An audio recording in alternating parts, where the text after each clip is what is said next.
we do it every night. Feeling higher than the sky. Yeah, we do it every night. Tell me what you higher than the sky. Tell me what you doing every night. Tell me what you higher than the sky.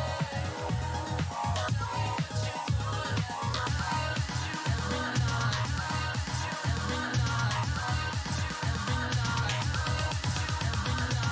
Cause we the ones who bring the party.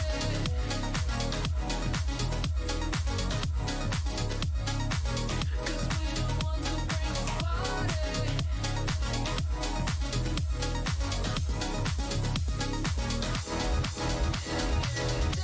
Tell me what you want from me. Tell me what you want from me. Tell me what you want from me. Tell me what you want from me.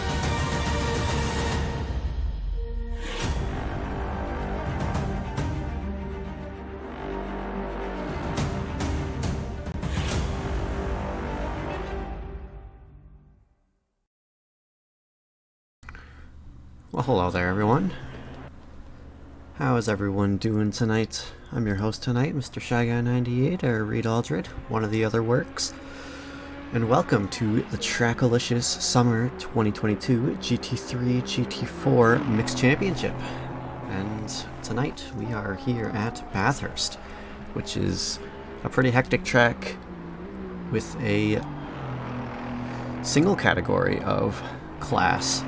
But multi-class is a whole nother ballgame. Just want to firstly shout out Joby1 Kenobi. Thank you for the raid during our intro there. Hope the stream went well. Hopefully, if you were racing, or what were you playing, what were you streaming, and hopefully the stream went well. Got a little bit here before our qualifying starts.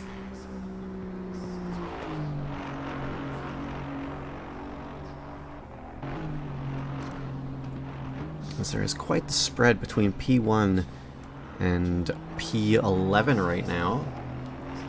Between P1 and 11, there's about 4.5 seconds between the GT3 drivers. And for the GT4 drivers, it's a pretty big difference. We have about, I want to say 5 seconds. Just over 5 seconds between the GT4s. Which is pretty close, but with a pace difference of that large,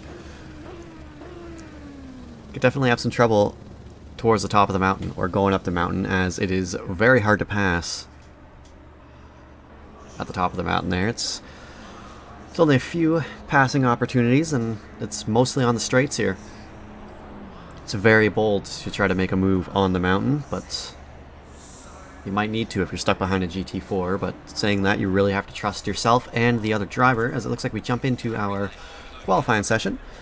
So for those of you who are new here, we have a 20-minute qualifying session. But for the first minute, we're not going to see any drivers out on track. The first minute is for setup changes only, to let those drivers make those setup changes without wasting any of their quali time.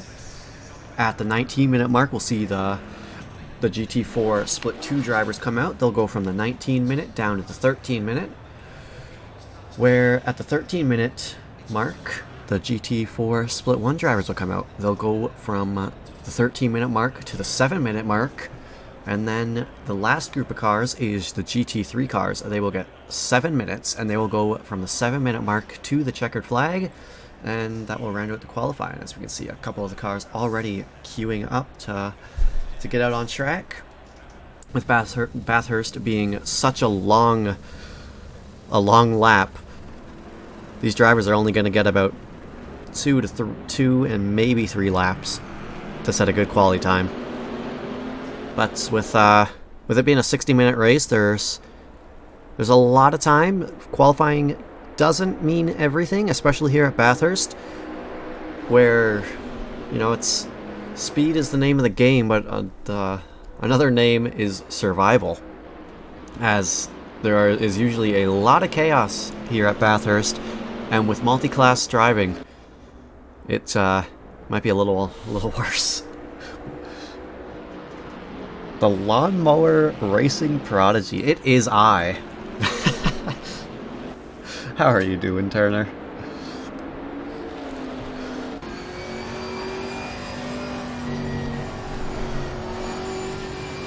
So we have the split 2 drivers coming out on track now, as they start making their way up the mountain. Start their first flyers. We got, looks like Matthew Haight will be the first driver across the line. They'll set the times for these split 2 drivers.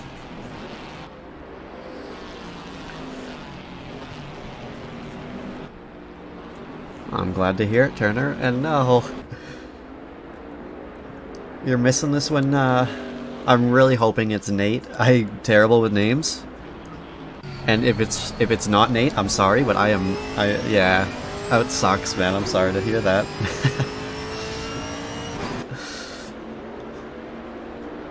This one would be so much. This one would be intense as all heck. But I'm glad. Yeah, I'm glad to hear it, Turner. As we got Matthew Haight coming around the cutting now. Or the chase, sorry. Cutting is somewhere else on the track. Or is that yeah, it's somewhere else. We'll see these drivers start to build themselves a little bit of a gap, as Matthew Haight doesn't have that problem. As he comes around the final turn, about to start his first flyer of the session. We'll see where this 323 Camaro can set the bar.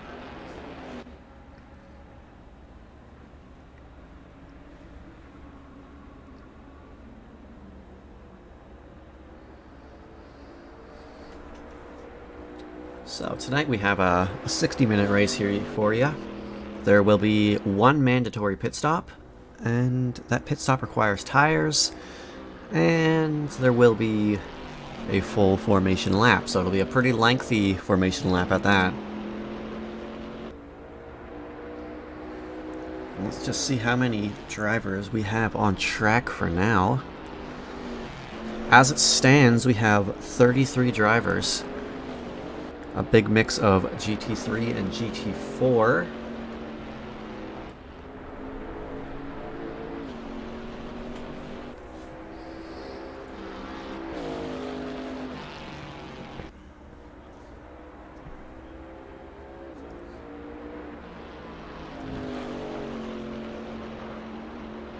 As Matthew Haight goes a little wide, he keeps it valid, but he dips his right wheels into the grass, as for some reason we just randomly jump in with Pete Hutchings in that Janetta of his.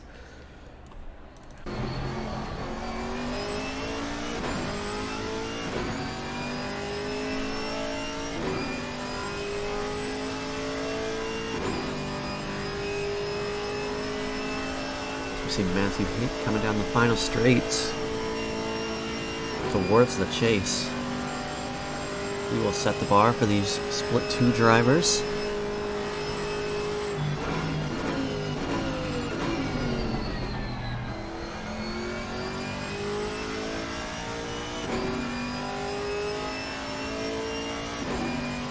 As he makes his way towards the final turn. See where he's going to cross the line with. He's going to cross the line with a 220.325 and quickly gets dethroned by Adam Delbeck with a 218.982. As we have a couple more drivers coming across the line now, we got Charles Wolfe jumping up into P2. We got Andy Oak jumping up to P1 with a 217.897. Let's see. That sends Wolf down to P3 as we got Matthew Haight currently in P4 with his first. And underneath him you have Hayden Gibor in P5 and Gabe Carness in P6. Now as these drivers, this will be their second flyer of the session, and it'll be their last lap of the session. As they will not get around in time to make another lap, so it's do or die time. You either gotta push or you're gonna start where you finish last lap. As we'll see if Gabe Carness has anything to say about his last lap and see if he's able to improve. He clips the wall a little bit. Doesn't look like it was enough to matter, as still is up on his delta. As between P1 and P6 right now, there is a 4-second gap, which is quite the gap between 6 drivers, all in the same class. So that just proves how difficult this track is. You gotta... Oh, he clips the wall again. We'll see if that compromised his exit going down this straight here. But yeah, as I was saying, just these opening stages of qualifying just shows the difficulty of this track, and getting it right can be so difficult, especially with just one wrong input, like 1 degree too much, and you could die. As we have Adam Delbeck coming across the line, currently a little bit up on their delta. They come across the line with a 218.927. Still just over a second behind Andy Oak. It's not too much of an improvement as that rounds out his qualifying, and it doesn't look like any of these drivers are going to be up on their delta. So as it stands, this is where the starting grid for these GT4 split 2 drivers will start. But we still have a couple drivers. We got Miller coming across the line, and looks like he's going to take provisional pole, the 216.922. as it looks like the 3 car of Santiago Orozco just crossed the line, moving himself up to P4 with that impressive lap. What was that? That was a 2:19.332. And that is your starting grid for the split 2 drivers here at Bathurst. You got E. Miller taking pole position.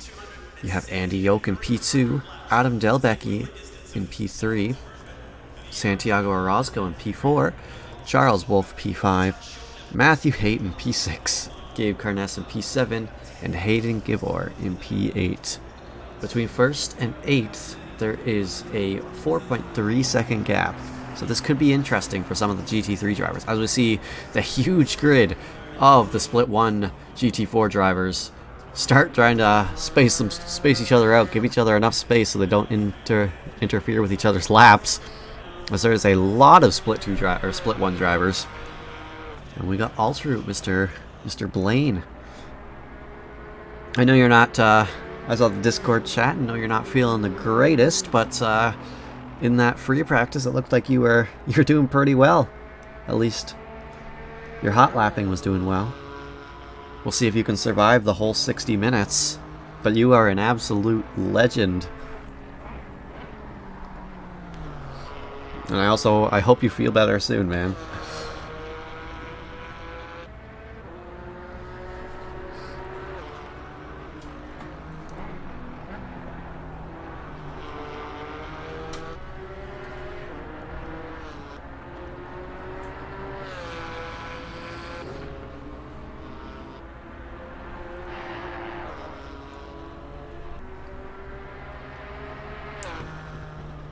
So we got just 9.5 minutes left to go, and only 2.5 minutes left to go for the GT4s. And then the remaining drivers, the GT3s, will go out. And now there is no split difference for the GT3 drivers, so they'll all be going out at the same time.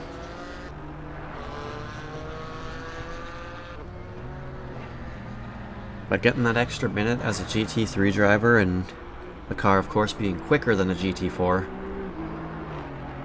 Most likely going to get 3 laps.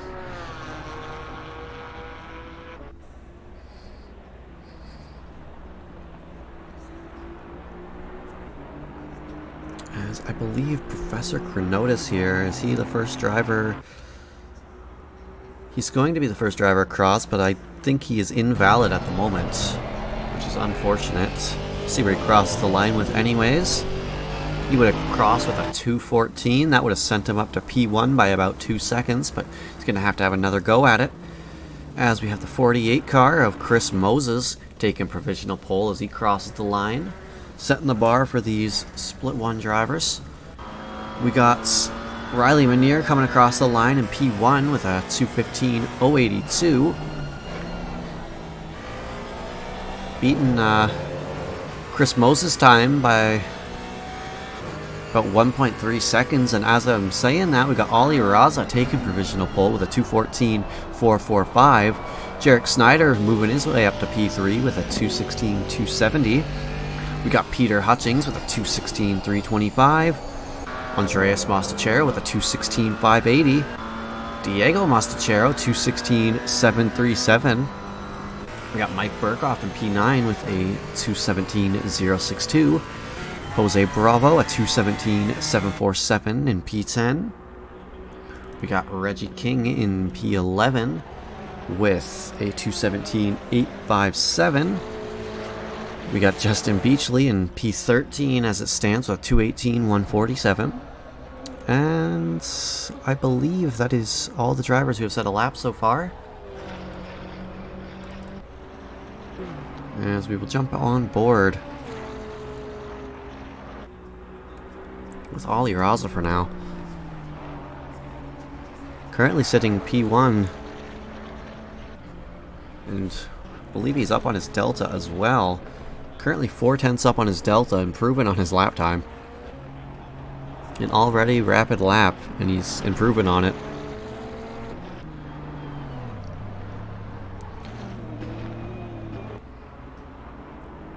As it looks like Chronotis will have another shot going around as the 4 car of Peter Hutchings Looks like he's on top of the mountain spun, and that's going to end his qualifying. And Peter Hutchings is going to start P4 at best for these split one drivers. But there is still a lot of drivers on the track, as we see Professor Chronotis jumping up to P2 with a 2:14.602. Already sending Peter Hutchings down to P5. And we have Riley Veneer, I think, just crossed the line. No, he's about to cross the line. Who was that? Was that the 40? I completely lost it. But somebody came across the line and sent Hutch down to P6. Was it Moses? Or was it Snyder? I think it may have been Snyder. Snyder's in P4. As these GT4 drivers are now done their qualifying, as the 7 minute mark had crossed already, so the GT3 drivers have taken the track and they'll close out this qualifying.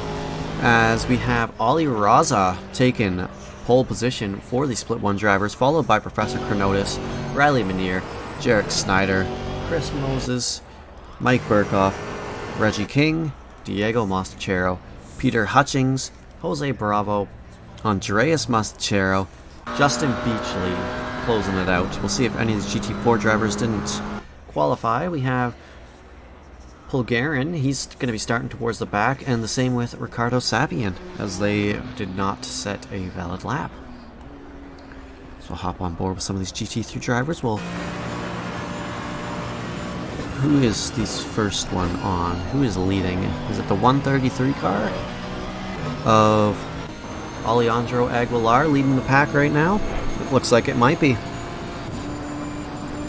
Alejandro Aguilar in that 133 GTR, leading these GT3 drivers. So we got Matt Artem going around the chase, and he'll be starting his lap shortly.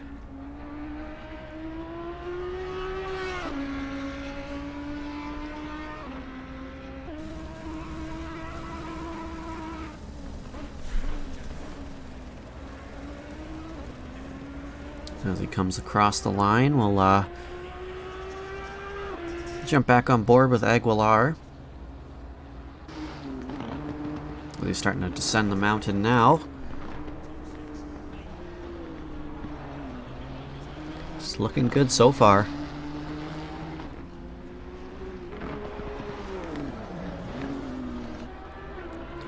As we see the 5 car of Eric Gukasian in front of Aguilar. Still quite a bit of a gap between them, so he shouldn't need to get out of the way.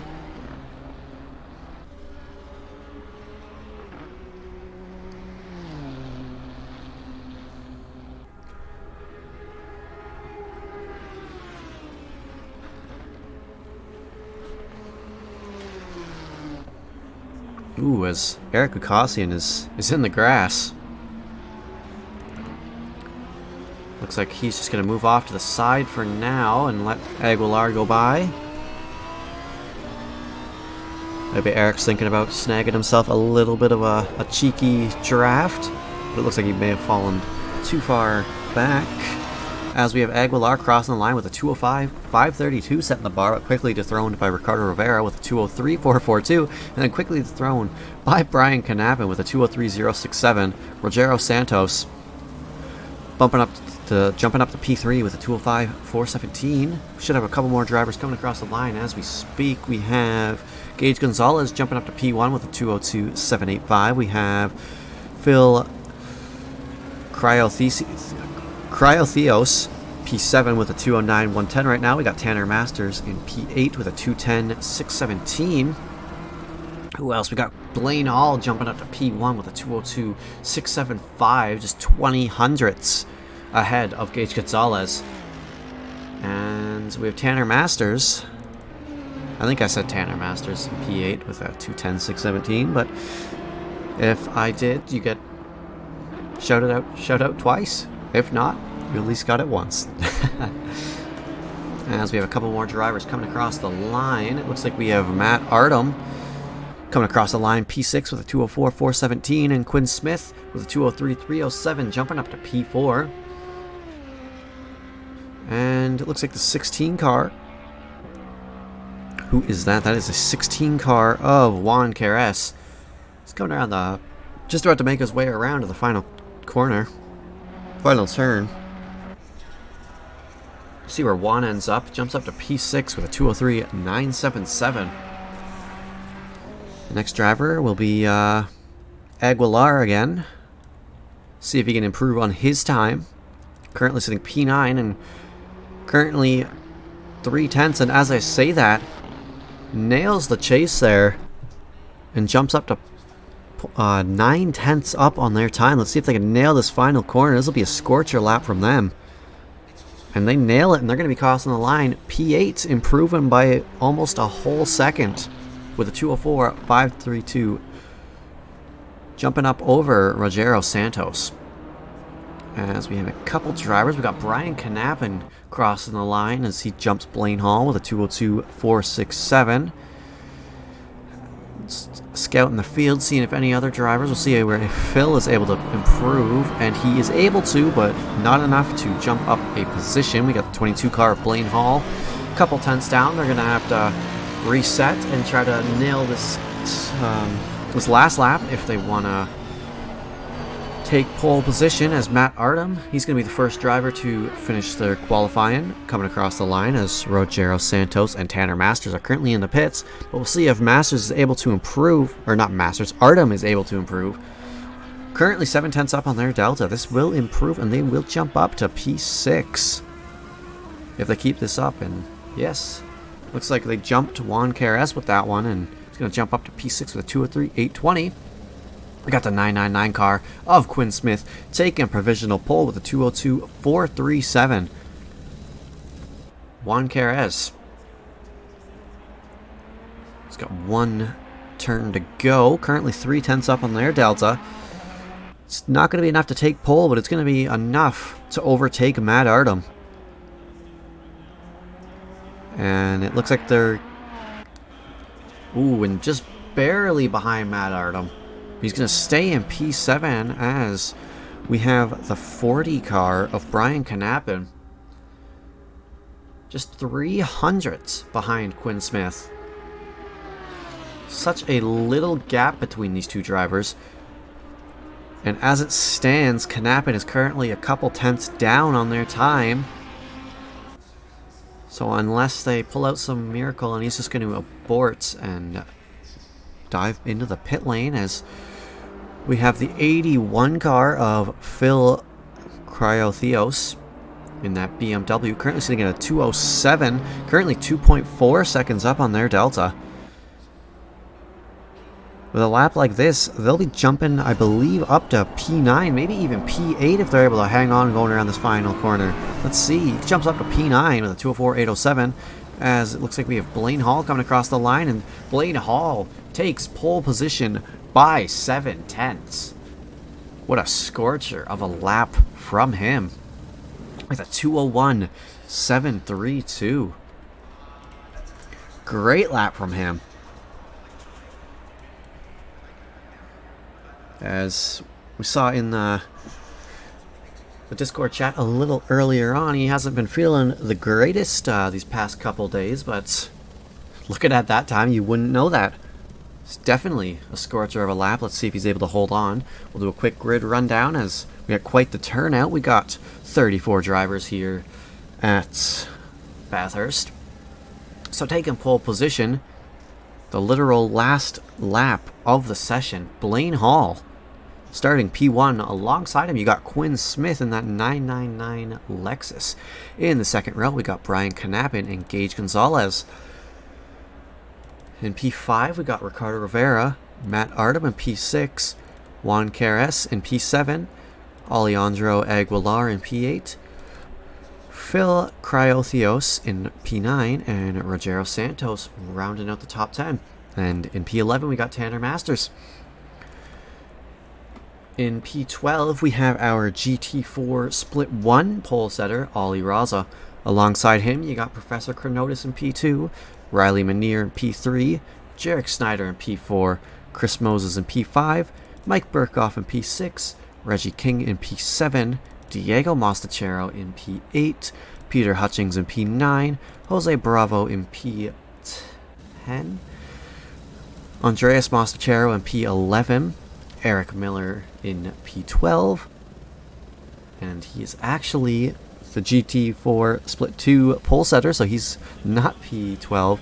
That's Justin Beachley is P12. And we got Bulgarian and Sapien at the bottom, who failed to set a valid quali lap. So they'll be starting towards the back. As we jump back with E. Miller, our GT4 Split 2 pole setter. Next in line, we got Andy Yoke in P2, Delbecky in P3, Orozco in P4, Charles Wolfe in P5, Matthew Haight in P6, Gabe Kernes in P7, and Hayden Gibor in P8.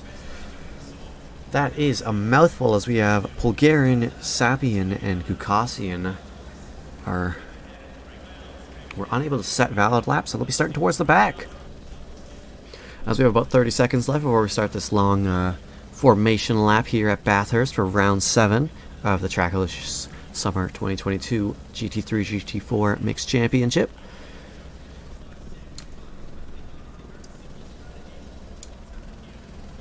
Just want to thank everyone for spending your Thursday evening here with us here at Trackilicious. So, before this race goes underway, we'll probably see a few penalties being dished out towards the beginning of this race. We have a couple 15-second penalties from incidents earlier on in this championship. We got Tom McDonald, who I don't believe is here tonight. He will be serving a 15-second penalty. We got Ed Kerstetter. I don't remember seeing his name, but he'll be doing a 15-second penalty as well. We got Adam Beebe and Alex Martin, all 4 of these drivers doing 15-second penalties. But I don't actually think any of these drivers are here tonight. So yeah, a 60-minute race here at Bathurst. Multi-class action, of course. A lot of action, a lot of drama. This will be a very tense race for all of these drivers. Now you're probably thinking to yourself, why does my favorite driver have a yellow box with a 1 inside next to their number? Now I'm glad you're thinking that, because I have an answer for you. There is one mandatory pit stop for this 60-minute race. That pit stop requires a change of tires, and fuel is not mandatory, but it is allowed. So, once you have made your required stop, taken tires and all that good stuff, that yellow box with a 1 will turn into a green box, and that means you will be green until the end of the race. You're good to go until the checker flag. Now, not serving your mandatory pit stop, you will be slapped with a hefty penalty, which would be worse than if you actually just pitted yourself.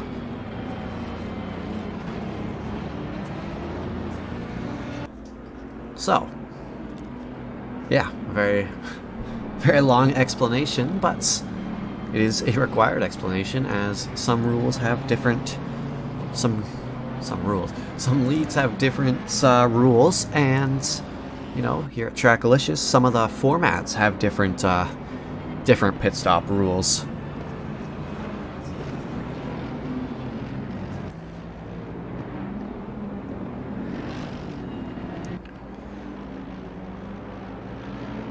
We still have Blaine Hall leading these drivers down the mountain. Currently 10:11 a.m. on here at Bathurst. 24 degrees ambient, and on the track it's at 27 degrees, so not too hot yet. And the track, we are only at a fast state.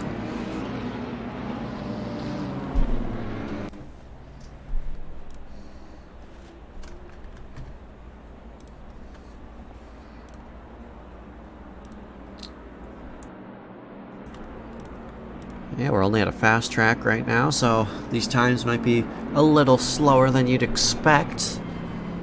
And for the next at least 15 minutes, it doesn't look like there's any rain in the forecast, which you gotta love, especially here at Bathurst. I don't think anyone wishes for rain at Bathurst, and if that's the case, then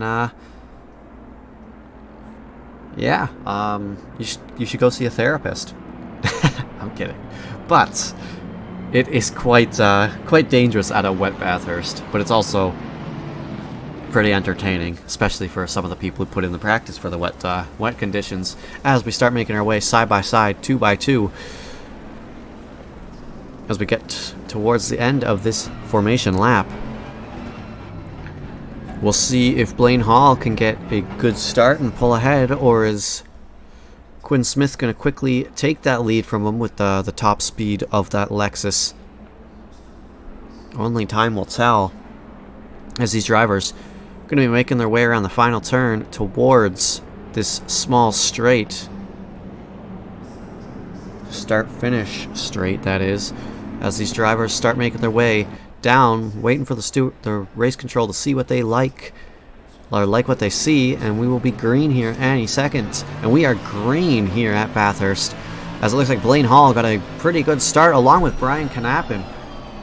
Brian Knappen taking the inside, forcing Quinn Smith on the outside, and it looks like Quinn Smith, he touches the grass a little bit, and that's going to compromise him. He's going to drop down to P5, and a huge pile up towards the back of the field. Oh no. I wonder if a red flag will be called, because that is a huge portion of drivers. And yes, it is red flagged. That was a massive incident at the beginning at that first straight. So if you're someone like Quinn Smith, you might be counting your lucky stars who got a very unfortunate start, but that was a huge pile up. A massive pile up at that. So, unfortunately now, that just means we got another 2.5 minutes to go before we start another long formation lap. But I believe that was really necessary, which is unfortunate for us, but fortunate for them. Well, no, fortunate for everybody, because that probably would have been a very boring race for some of these front runners. But there was a lot of people caught up in that incident.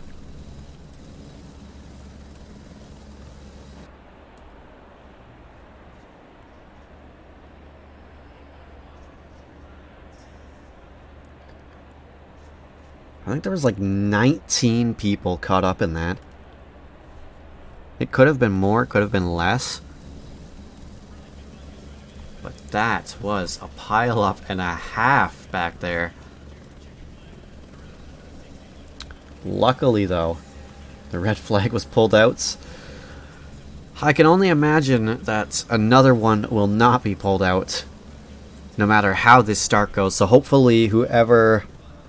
Well, obviously that wasn't one driver's fault, but whoever the drivers who caused that will take a little bit of... give themselves a little bit of extra room, and hopefully everyone gives themselves a little bit of extra room. But yeah, we've got a couple of minutes here before we start this race back up.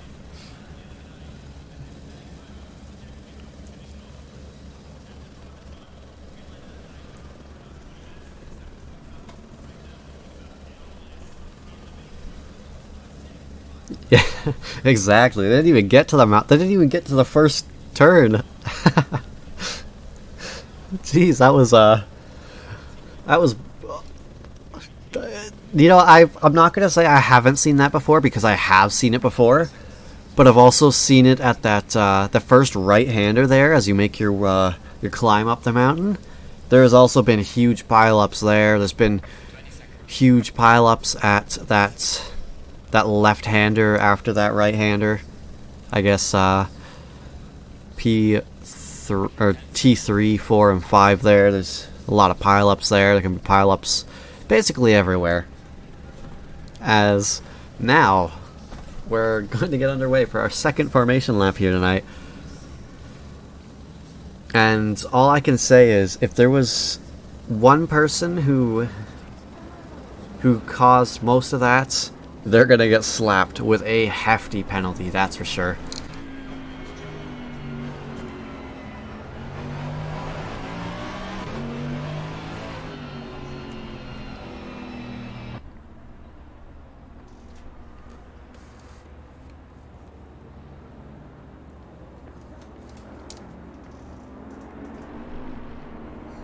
So while we have a couple minutes before we start again, I guess I'll go through it again for anybody just tuning in. 60-minute race here at Bathurst, multi-class racing. Got GT3s and GT4s battling it out here around the mountain. We got your favorite driver over on the left-hand side with a 1 and a yellow box next to their number and make badge.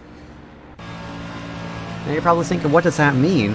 Well, that just means they need to take 1 mandatory pit stop before the end of this race. That mandatory pit stop requires at least a set of tires, and refueling is allowed as well. So you don't need to refuel, but you need to take tires. Once you take your tires and you take your mandatory pit stop, that yellow box with the 1 inside is going to turn green. And once that shows green, you will be set to go until the checkered flag. Failing to complete that pit stop, and you will be slapped with a hefty penalty, which would be worse than just taking a pit stop.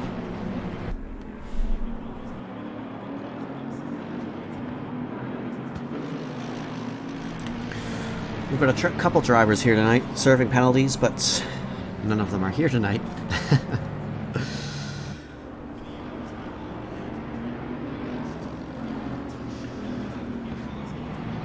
As this is our, I believe, 4th last, because this will be round 7, we've got round 8, we've got round 9, and then we've got round 10, the finale. 3 weeks away from us, excluding today, as we had a few breaks towards the beginning of the season, and we're just came back from a 2-week break last week. Got a couple weeks to go, and yeah, no breaks between these last 5 races, as we did the first one last week. We have this one this week, we have another one next week, and another one after that, and another one after that to round out the season. So it's going to be a pretty tiring end of the season for some of these drivers, especially if they're doing both the multi-class and the Sunday GT3 Championship. As the GT3 Championship on Sundays, we also do the same thing, the final 5 rounds, 5 weeks in a row.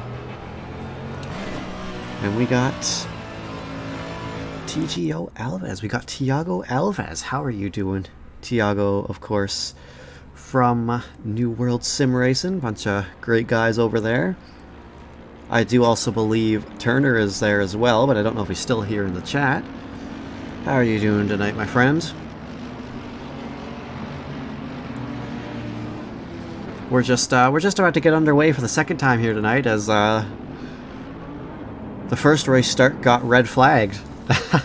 We didn't even make it to turn 1, and 90% of the grid got taken out.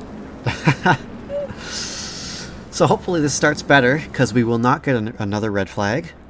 Hopefully everyone gives himself extra room. And hopefully, if you're Quinn Smith, you get a better start, as you definitely don't want to be touching the grass like you did last time and losing a ton of positions off the start as they make their way around the final turn. As they make their way down the start-finish straight. And just waiting for the green flag, and we are green, and looks like Blaine Hall gets another good start, and Knappen gets another good start as well, bumping Quinn Smith. Quinn Smith taking a little bit of grass again, but keeps all 4s off the grass this time, and he's going to drop down. No, he's going to stay P2, but it's currently side by side with Knappen. No, it's just my timing's a little off, as Knappen's actually in P2, Quinn Smith P3, Gage Gonzalez and Rivera in P4 and P5. Let's, well,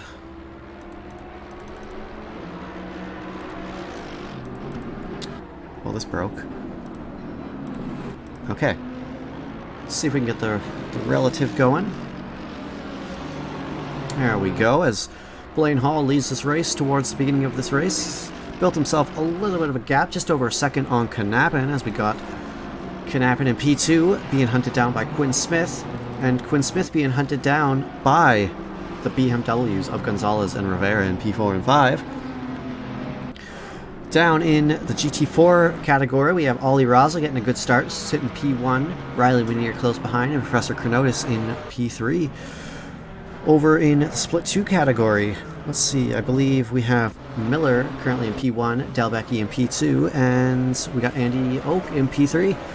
As these Split 2 drivers, look at these train of drivers going down the mountain. They're keeping it clean. It was a clean start, a much cleaner start than the first time around. You love to see it. As we see all these drivers coming around Forest Elbow. It is a huge train of cars right there. I believe that starts from the 42 of Professor Chronotis, as these front runners have built themselves a little bit of a gap, and those are the front runners of Raza and Weinier. Oh, what? Oh no, a big lag. It looks like it may have been from Bravo, and I think he may have accidentally collected somebody there. Oh no. I wonder what happened there. Was that Bravo? It was, unfortunately. Oh no, as we see Chronotis, he's pitting early, maybe to just get out of the traffic. You hate to see it, but I wonder what happened, if there was like a wheel disconnect or... Interesting, but Ollie Raza with a huge start. Riley Weinier with a pretty good start himself. But these two front runners have built themselves a huge gap between P2 and P3 right now. As we jump back up to the GT3 field, Blaine Hall currently leading this race by 3.3 seconds, and then Brian Knappen in P2. Gage Gonzalez about a second behind, but Gage Gonzalez, he somehow managed to find his way past Quinn Smith, and now Quinn Smith is in a BMW sandwich right now in P4. Not a very great start from Quinn Smith as he drops down from P2 to P4, but if we know Quinn Smith, he is not out of it yet. He is a very rapid driver. Anything could still happen, especially here at Bathurst. I am doing well, thank you, tonight. Just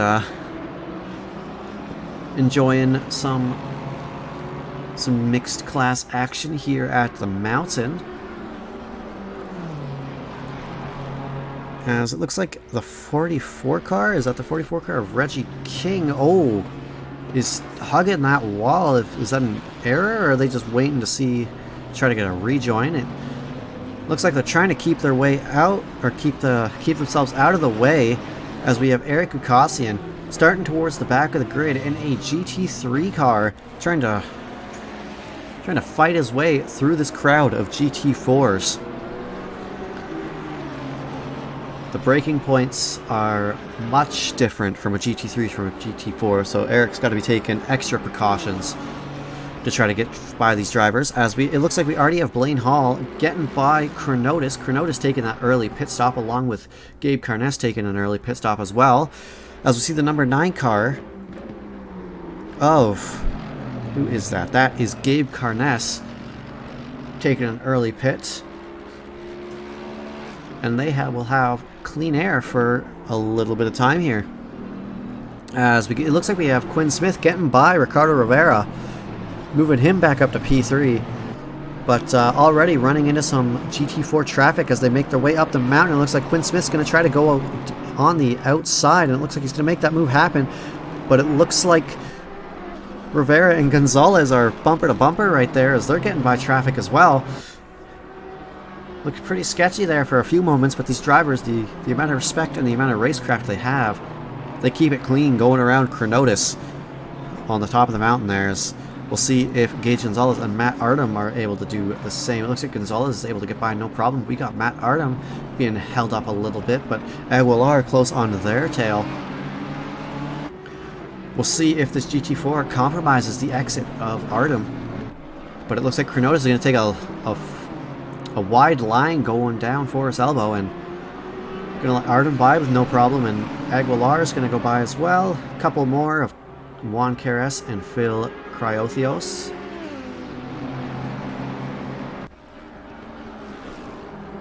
We'll see if Aguilar can get a bit of a run. It doesn't look like he's going to get enough of a run going into the chase, as Matt Artem's going to hold on to P6 for now, as we got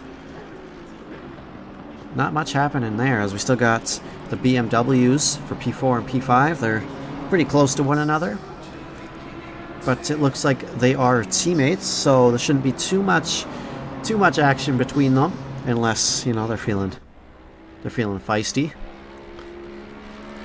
As we still have Ollie Raza leading this this race for the GT4 Split 2 drivers, as we see him cut the grass a little bit, but currently has 4.3 seconds up on Riley Manier. And Riley Manier, it looks like, has about 2.5 seconds on Jarek Snyder. As the opening stages of this race has been exciting so far. But if you're some of these GT3 drivers already running into GT4 traffic on the mountain, you gotta be pretty it's going to be pretty intense so far, and we're just getting started. We're only 7 minutes into this race. As let's see if there's any battles on track right now. It looks like we have a battle between Mike Burkhoff and Peter Hutchings. Peter Hutchings in that Ginetta, but Hutchings might have a little bit of damage, as I think he may have been one of the drivers who got tangled up with Jose Bravo there. With we'll call it a technical error. We'll give it benefit of the doubt, but we'll say Bravo had a technical error until proven otherwise. As we got Hutchings trying to put some pressure onto Burkhoff, as looks like Hutchings was thinking about going on the outside, but thinks better of it and just slots in behind Burkhoff. Ooh, looks like Hutchings may have tapped the wall a little bit there. And he's really trying to apply the pressure on Burkhoff. As their pace, you can see the difference in pace on the top of the mountain. We'll see if Hutchings can get by, but it looks like, I know it looks like it, but Peter Hutchings is very experienced, but it looks like he's almost rear-ended him a couple times just with the pace difference here at the top of the mountain. So they make their way around Forest Elbow. We'll see if Peter Hutchings can get a good enough run to make his way around Mike Burkhoff, as he is flashing him. He wants by. He knows he's quicker on the mountain, but the Ginetta is not the fastest car on the track. Or I should rephrase that, not the fastest car in a straight line. As we see, it looks like Mostachero is going to make a move on Hutchings. Great camera angle there, as it looks like Mostachero is going to get by Hutchings, and we'll see if Mostachero can get by Burkhoff. A McLaren versus Porsche as they make their way down some of these straights. It could be, this could work in Mostachero's favor, especially if Hutchings gets caught behind Burkhoff going up the mountain.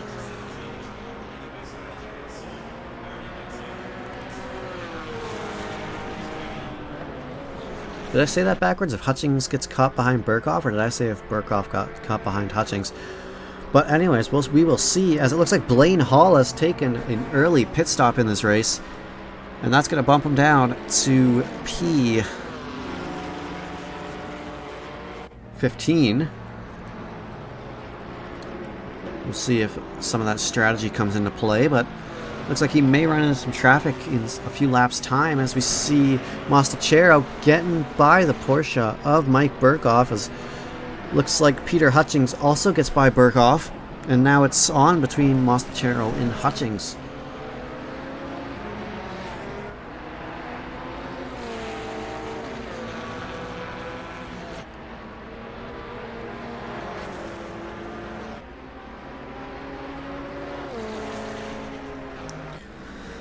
Geez, only... Oh, looks like Mostachero may have clipped the wall a little bit there, compromising the exit, and Hutchings was thinking about sticking his nose in on the inside there, but thinks better of it and slots in behind Mostachero for now.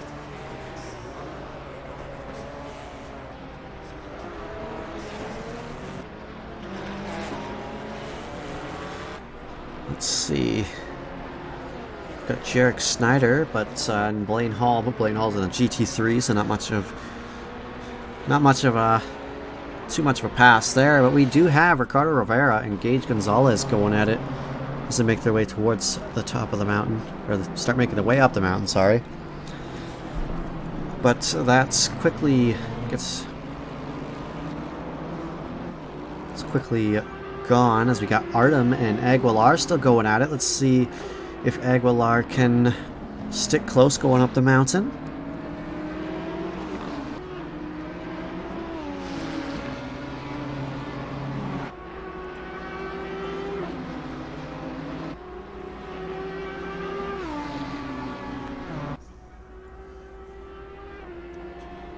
As we see Cryotheos in the distance there, just a second behind Aguilar, so definitely not out of it yet. One small mistake and that 81 BMW is back in contention for P6 and maybe even P5.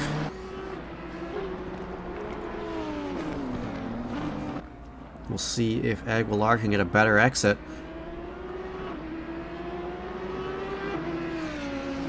See if they can make any kind of a run into the chase.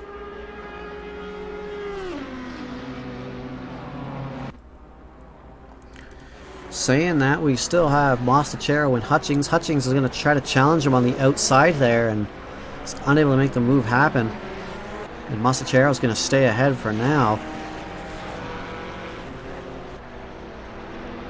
But Peter Hutchings is not giving him any breathing room. One small mistake could cost Mostachero, but depending on where that mistake comes into play, it could also catch Peter Hutchings. Not catch, but collect him, which you wouldn't want to see. But that is the nature of Bathurst, especially at the mountain. Very tight walls, so if you crash, there's not really much of a runoff area in certain points. So we'll see if Peter Hutchings can get anything done down this straight here.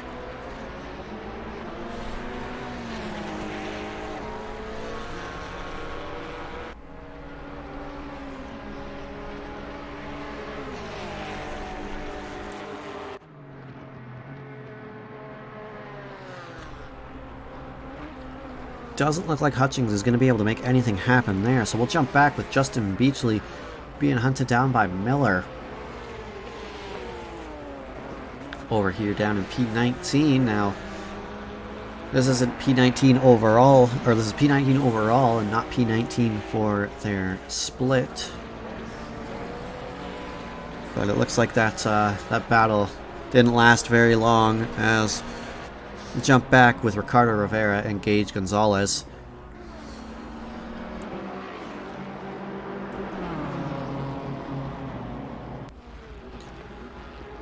We'll see if the slipstream is enough to get Gonzalez to go by. And it looks like Gonzalez is going to make the move onto Rivera. And that's going to put Gonzalez up to P3.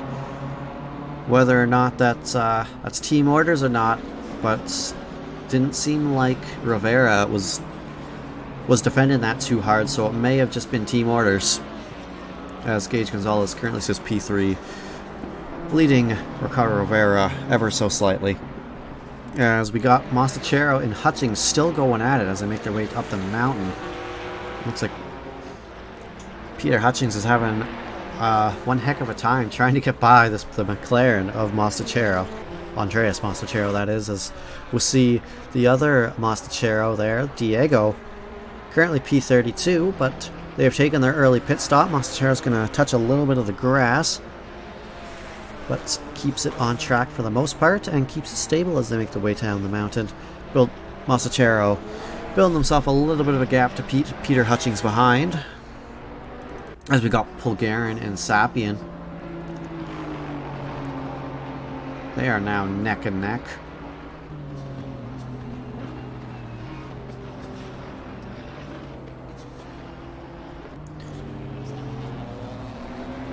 As they keep it close, but they keep it clean.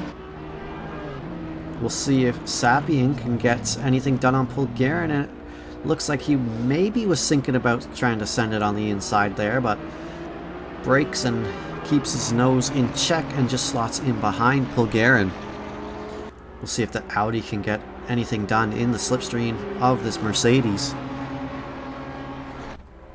As we have a Blaine Hall fan in the chat, we got Joby1 Kenobi. I also missed Jabes MX.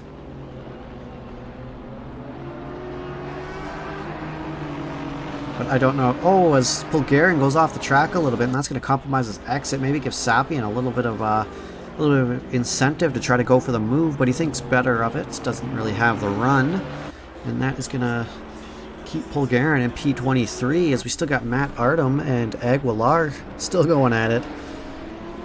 The Audi and the Nissan.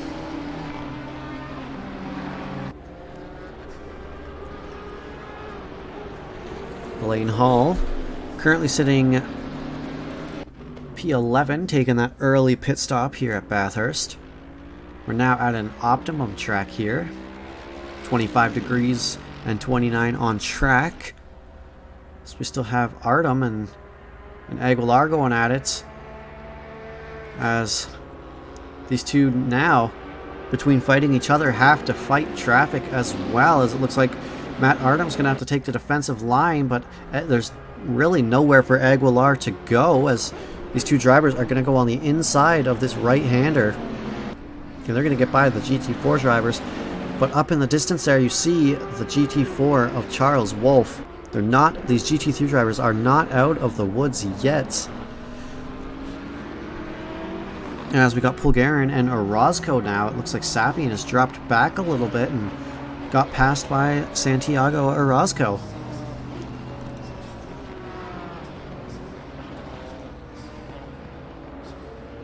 Orozco in that 3 Tacos Locos BMW.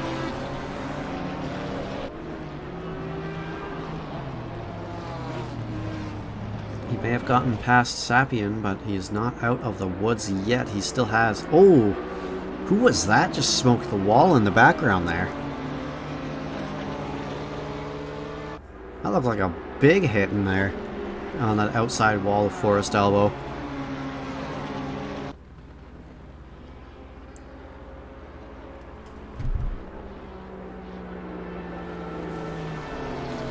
Yes, let's see, we got Bulgarian and Delbecki going at it, and Bulgarian outbroke himself, and the Camaro of Delbecki, did he keep it straight? He does. But Sapien almost got tangled up in that, and Delbecki, that looks like quite the bit of damage. That may have been the car that slammed into the wall at Forest Elbow that we just saw, and he's going to take his pit stop and maybe pit for some damage repair as well. We'll see when he comes out of the pits, as we got Aguilar being hunted down by Keres.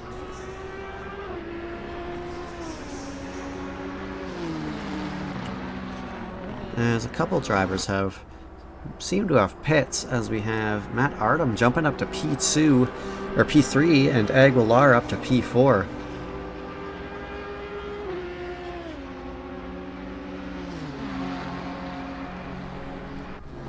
We'll see if that Ferrari can get anything done. Aguilar puts his car perfectly, and he's going to try on the outside as Keres. And it looks like Keres isn't going to be able to make the move happen. He's going to have to slot in behind Aguilar for now. Aguilar making that GTR as wide as possible. He just didn't leave enough room for Keres to take the inside there, so Keres had to take the outside. Great positioning from Aguilar, as these drivers starting to run into some more GT4 traffic. As looks like Keres may have gotten slowed down by Andy Oak there, but that is the nature of multi-class racing. Look at all the traffic in front of Aguilar here. This is definitely going to slow him down.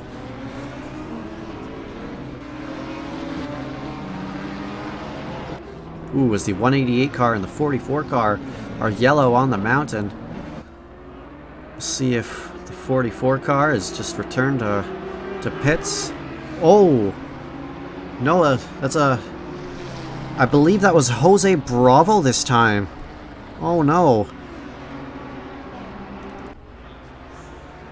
No, the 15.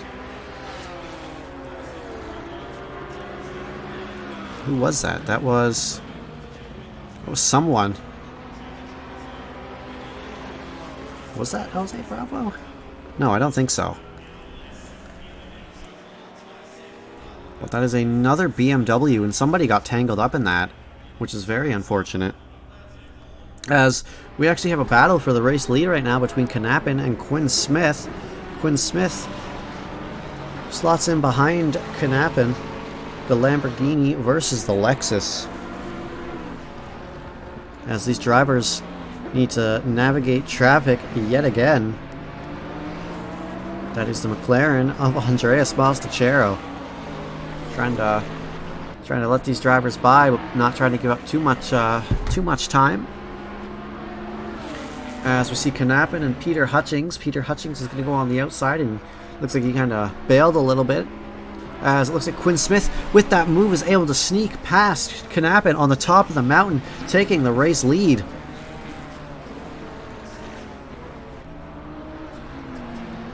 You're very happy about that if you're Quinn Smith. Not so much if you're Brian Knappen. As Quinn Smith takes the lead of this race. But there's still 38 minutes left to go as we got Juan Carres being hunted down by Phil Cryothios. Over here for P4 and P5. So make their way down Skyline.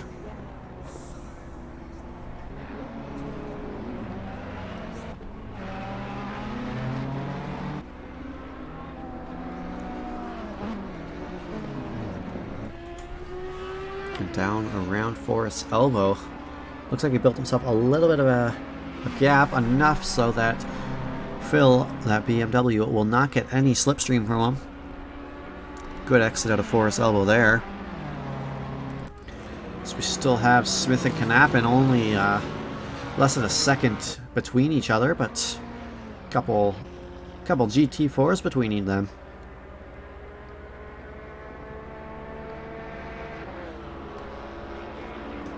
Looks like there may be a little bit of damage on that BMW, or not BMW, that Chevy of Carnes.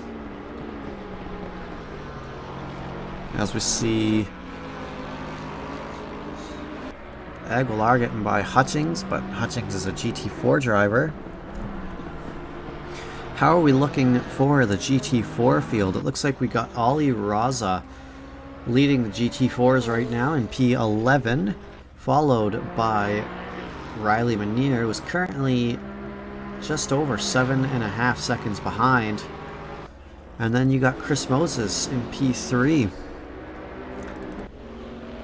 For, I believe this is split 2, we have Hayden Gibor leading right now, yet to make his pit stop, but currently leading the split 2 crowd, followed by, I believe that is Gabe Carnes, and then Adam Delbecke. So still anyone's game down in the GT4 field. Ooh, and the 188 car of Charles Wolf gets a drive-through for speeding on pit lane. Or in this pit lane, I guess. As we got Orozco and Gukasian going at it, but Gukasian starting towards the back of the field towards this race. He's a GT3 driver, so not much there. Oh, that is Blaine Hall. Oh no. And there is a little bit of a pileup up there that collects, it looks like Eric Gukasian, Orozco, and maybe Jarek Snyder there? No, Snyder's still moving. Who was that? That was Eric Gukasian, Santiago Orozco. Oh no, you hate to see it as... Oh, Blaine Hall, he hits another wall on Forest Elbow, and he's gonna go wide as he doesn't make his way around the turn. And oh no, he's gonna return to pits there. A very great qualifying from Blaine Hall, but unfortunately just not feeling the greatest these past couple days and unable to last the whole 60 minutes. Great showing from him for the first 25 minutes, so hopefully he is better for next week, but you hate to see it. And especially if you're one of the cars that got collected. It is the nature of Bathurst, though. One mistake, and especially at the wrong point of the track, and you're getting collected.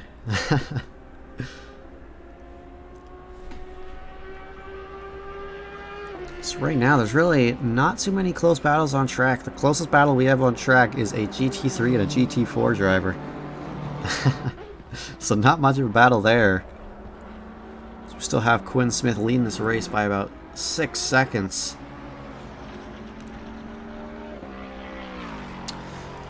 As we have Alterates with the raid. First thing I want to say is you put in a scorcher of a lap in qualifying and you are a trooper for even attempting to race here tonight. Just, oh, that's a spun car of I think Andy Oak. But yeah, Blaine.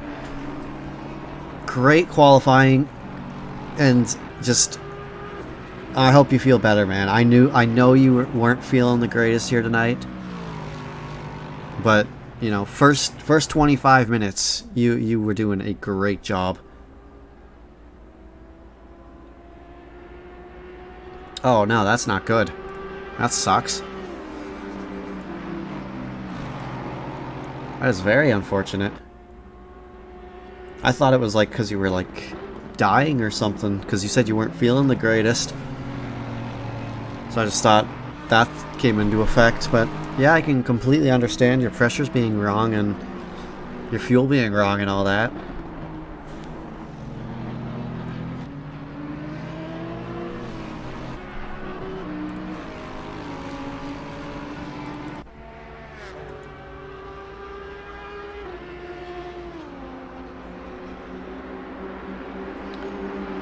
Damn, well that's really unfortunate. But anyway, go get some much needed rest. Again, you're a trooper for even trying this. You are doing great.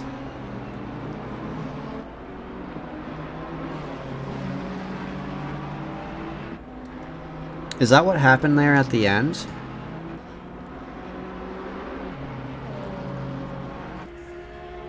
Because I know you spun, and then yeah. I'm sorry to hear that.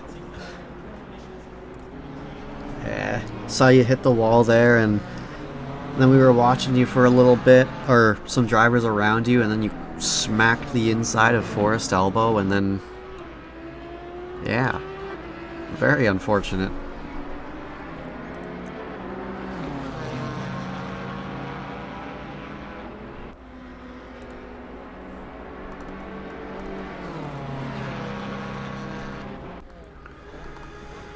As we don't really have too many battles on track, we got Cryotheos and Keres. That's about the closest battle on track right now.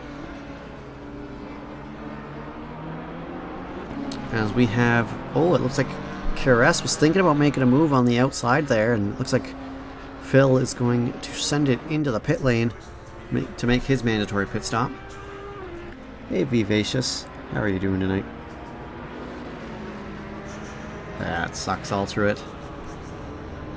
Yeah, but go take a nice shower and, you know, yeah.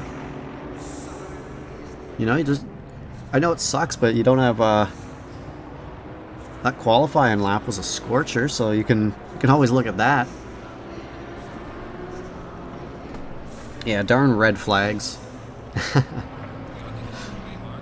As we reach the halfway point in this race, we got Quinn Smith leading, followed by Matt Artem and Juan Keres in P3, or 2 and 3, sorry. Now, I know a couple of these drivers, none of these top 3 drivers have pitted, and Gage Gonzalez and Beck has pitted, as we got Rogero Santos in the pits right now as we speak. And as it looks like the undercut for Gage Gonzalez actually worked out in his favor a little bit, as he jumps Brian Knapin in the pit lane.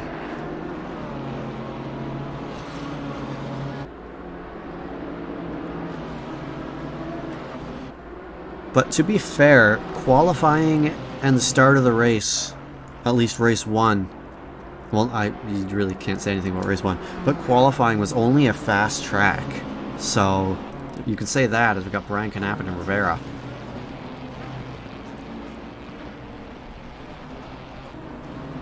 Going at it.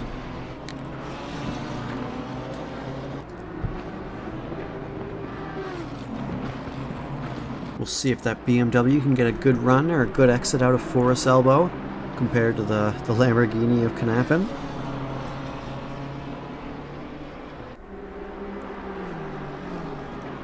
Doesn't look like the BMW's got the top speed for that, so you'll have to catch him on the mountain and hopefully he stays close enough and gets a good exit out of Forest Elbow. But he starts closing the gap towards the end a little bit, but it's not enough to make the move happen. Brian Knappen still holding on to P5.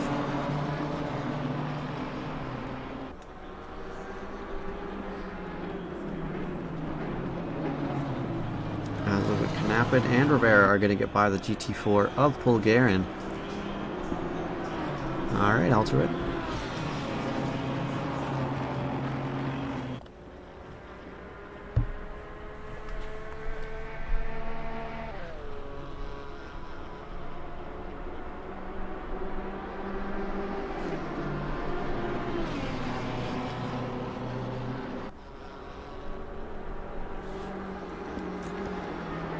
Battle still lurks on.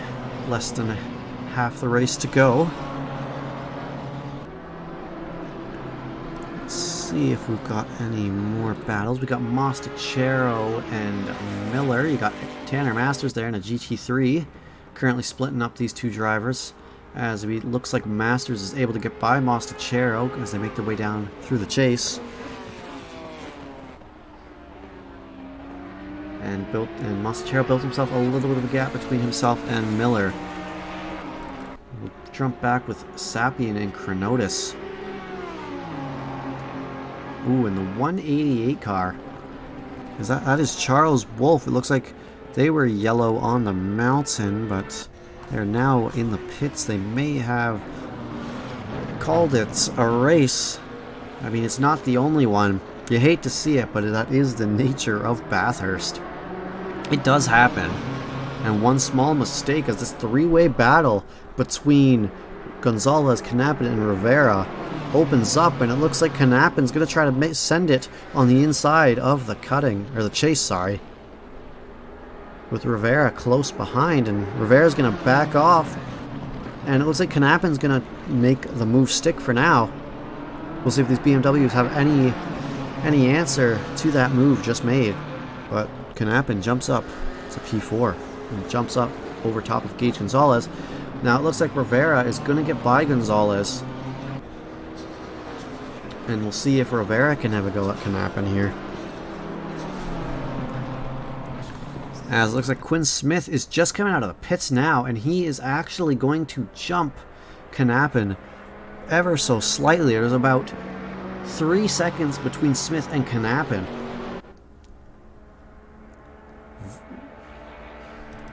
As we still have this three-way battle between P4, 5, and 6, the only thing that separates them is Andy Oak, as it looks like both of these GT3s are going to get by Andy Oak.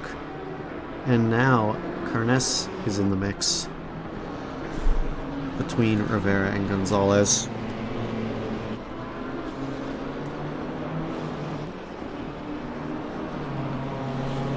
Just want to thank everyone again for tuning in here tonight, for spending your Thursday night here with us at Trackilicious. This is our Thursday GT. Ooh, Gonzalez may have clipped the wall a little bit there. Oh no! A little bit scary there for Summeer and Rivera. Summeer is able to hold on and Rivera able to avoid. It's just completely decking Summeer there, as Summeer got a little bit loose. And Summeer is just going to get out of the way, and hopefully Gonzalez doesn't hit him, as I don't think he was expecting Summeer to get out of the way there, and it looks like they're able to get by, but that looked a little bit sketchy coming from Summeer there. The Bosworth. I don't know. I never said hey to you. How are you doing tonight, my friend? Yeah, but as I was saying before that, thanks for tuning in, everybody. Round 7 here at our GT3 GT4 Mixed Championship. Only 3 more rounds to go after this one.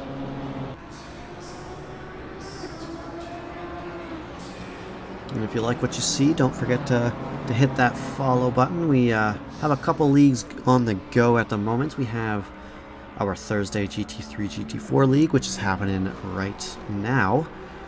We have our Sunday league, which happens at the same time on Sundays. GT3 only, so it's just a GT3 league, no multi-class racing. On Tuesdays, we have Tuesdays. It starts a little bit later, I believe. Wednesdays, we got Wacky Wednesdays with, I believe it's Ollie Raza. And once a month, we have a 6-hour Enduro with Box 3 Motorsports and 949, and yeah.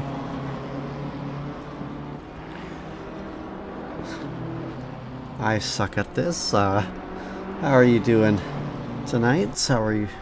Hope you're doing alright. As it looks like Gonzalez clipped that wall again. He's done that a few times this race so far, and was still 22, just under 23 minutes to go. It's still a decent amount of race left. Definitely don't want to be hitting that wall.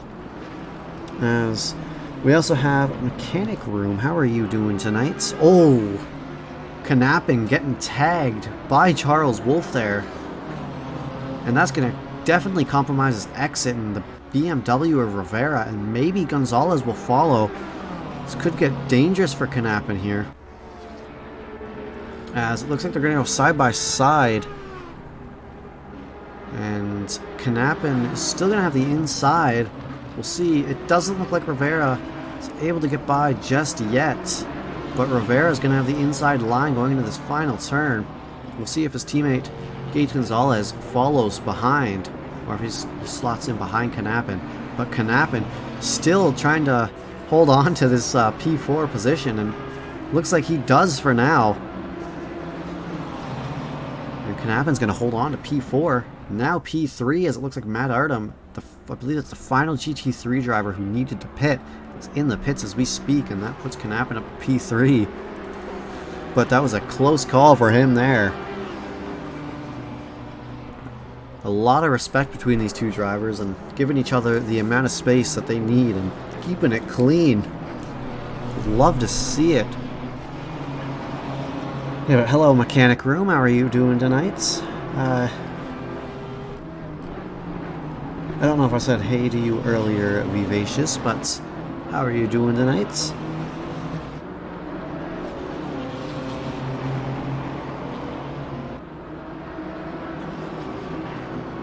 Thank you for the tier 1 sub. I suck at this.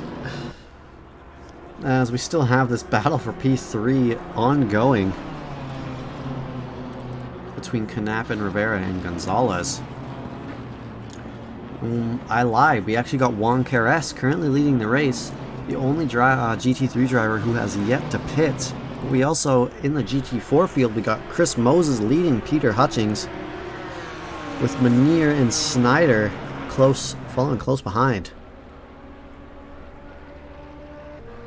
I believe that's Raza still leading this racing for the GT4 Split 1 drivers, and Chris Moses in P2 and Peter Hutchings in P3. This race is still very much anybody's game right now.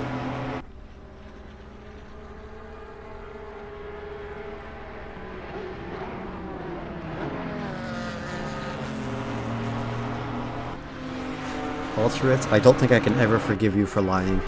No, I'm kidding. I'm kidding, but yeah. I'm glad to hear that, Vivacious. Still got Moses. Oh, it looks like Hutchings actually got by Moses. You don't suck at this, I suck at this. As that pushes Hutchings up to P2, Chris Moses down to P3, but did something happen to Manier? No, I think Chris Moses may have actually disconnected there. Oh no, yeah, he definitely disconnected. You hate to see it. Oh no.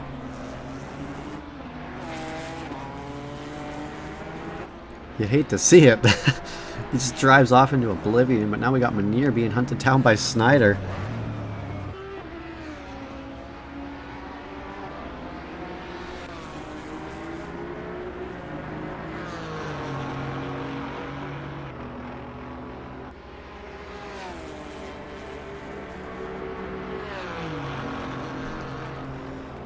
Less than 19 minutes here to go. We have Quinn Smith leading, followed by Brian Knappen in P2 and Ricardo Rivera close in tow for P3, and Gonzalez right behind Rivera. Over in the GT4 crowd, we got Ali Raza leading in P1 for the split 1, followed by Peter Hutchings and Riley Minier. In split 2, I believe it is Miller leading this race, followed by, I want to say, Delbecki and Hayden Gibbor. I could have that wrong, but I believe that is the order of that.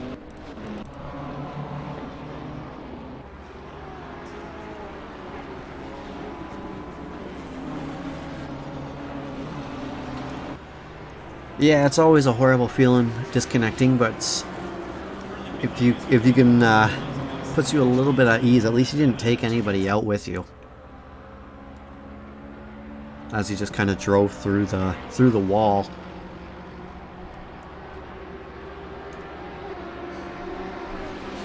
Let's see. Ooh, who is that? That is Hayden Gibbor. Looks like there's a little bit of damage on that Camaro, and he's driving in the grass and almost got in the way of Matthew Haight there. But it looks like there is quite a bit of damage on Hayden Gibbor there, as Peter Hutchings comes flying down, but this Camaro is slow and there's nowhere for that. Ooh, hits another wall. Hopefully he didn't hit Aguilar there. Doesn't look like he did. He is having a tough time here at Bathurst, up at the top of the mountain. Looks like he's able to keep it on track, but you would imagine he would need to be pitting for damages there, as we still got Minier and Snyder going at it for P3 and P4.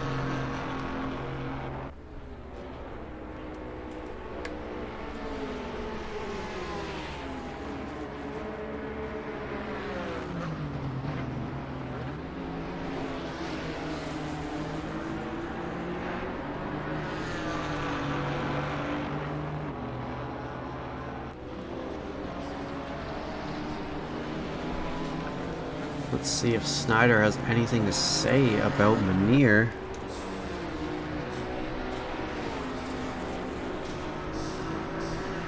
As we got Knappen and Rivera going back at it for P2 and 3. Seems like every so often Knappen will build himself a little bit of a gap, and then Rivera will slowly climb his way to within a couple of tenths. How do you know who is faster? I would say the faster cars are higher up on the grid. Nah, I don't know. Some cars have more strengths than others. Like the Porsche, for example. Very good at twisty parts of the track, but where it excels with handling around corners, it lacks in top speed. Whereas something like the Lexus, it's not too bad around the corners, but the top speed of the Lexus is pretty rapid, as the GT3 drivers running into some GT4 drivers as they make their climb up the mountain. And Burkhoff gets in the way of Rivera there, and Rivera almost smacked into the rear end of Burkhoff there. Doesn't look like anything happened there though, which is very fortunate. But that could have been ugly for Rivera, Burkhoff, and possibly Gonzalez if he were to get collected by that accident. But they keep it clean, and that's what you love to see.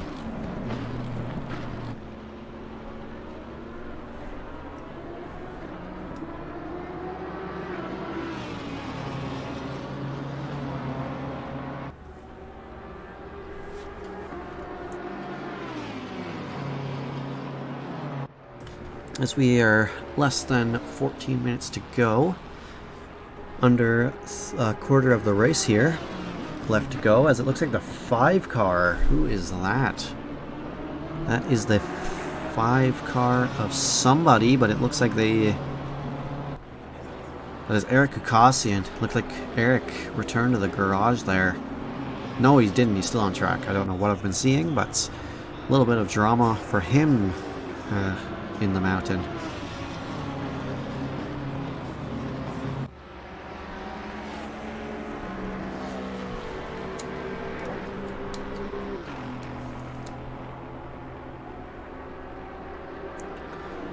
As it looks like Matthew Haight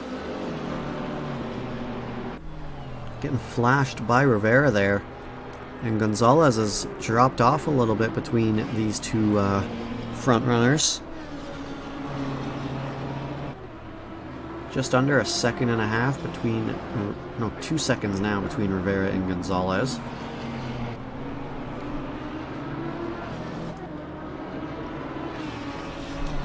But if we jump back into the GT4 field, we got Delbecki being hunted down by Andreas Mastachero. Now these drivers are in different splits, but there is nothing saying that they can't race, that Delbecki can't defend. So he can defend with all his heart if he wants. Ooh, and the 263 car, is that Ricardo Sapien? That is. He was spun on start-finish straight, it looked like, or was that in the pit lane? Nope, it was the start-finish straight. As it looks like Diego Mastachero was able to get by Delbecki. We'll see if he's able to hold on to that P21 for now. Or if Delbecki has anything to say going into the chase. Looks like he's going to drop off a little bit as Mastachero takes that position from him and holds on to it for now. As these two are battling it out, we can see on the track map there that our race leader Quinn Smith is slowly creeping in the distance there. And will be right on their rear wing in a couple minutes here.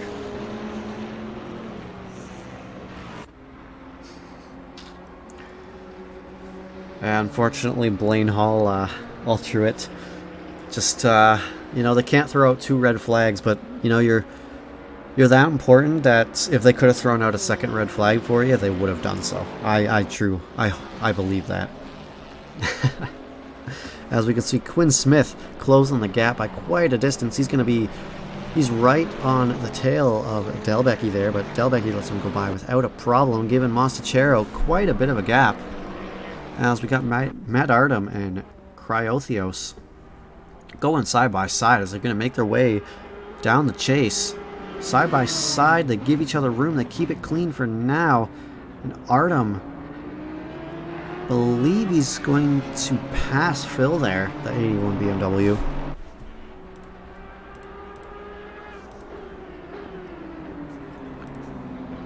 And he's going to jump up to P6 for now. But he's not out of the woods yet. 10.5 minutes to go. He's going to have to defend. We'll see if that BMW has anything to say with the help of the slipstream down this straight here. Doesn't look like the top speed of that BMW. He's thinking about making a move, but he is just making, letting Artem know that he is there.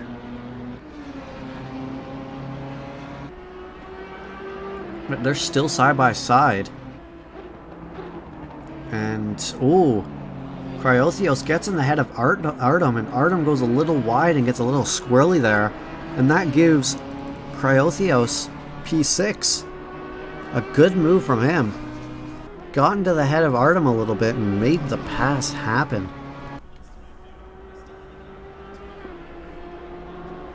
That's what you love to see. Keep it clean, but Artem made a little bit of a mistake and Cryothios capitalized on it. Let's, ooh, a little bit of yellow up on the mountain there. And is that the 5 car of Eric Gukasian again? It seems like he has not been having the greatest of races out there. But let's see if Artem has an answer for Cryothios.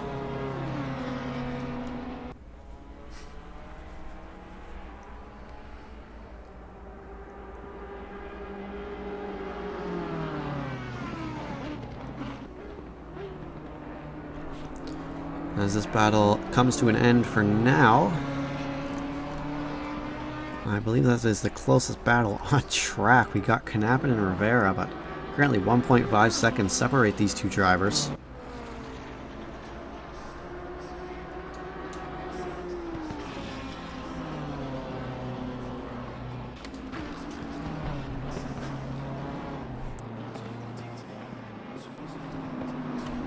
So we're counting down the final couple minutes here, the final 8 minutes here at Bathurst.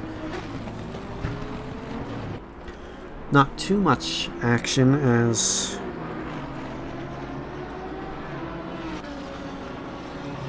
the clock dwindles down to 0.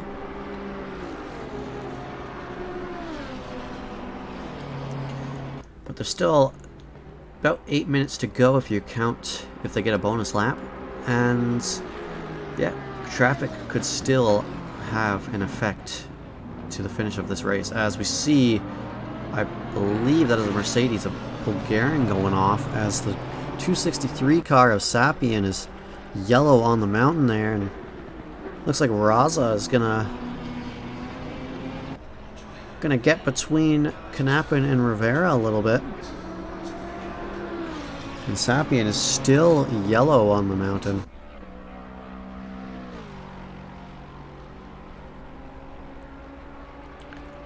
And yes, Bosworth, if you hit someone hard enough, you'll actually fuse together with their car and you become a mega driver.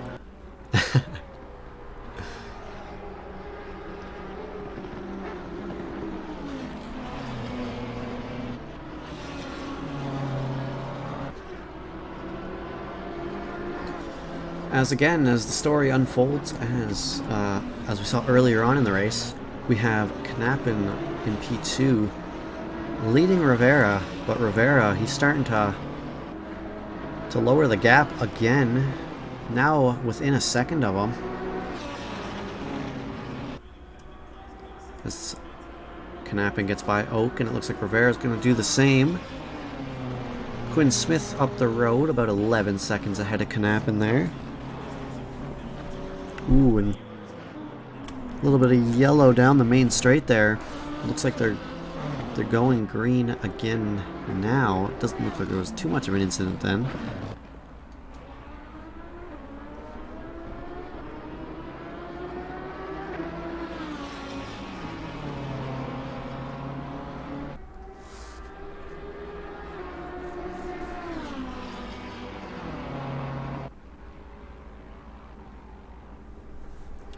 Let's see. Yeah, it looks like this is the only close battle on track right now.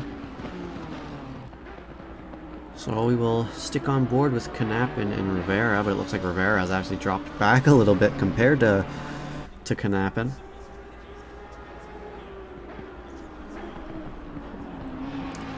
Seems like there's a little bit of action between Hutchings and Summeer that might be brewing.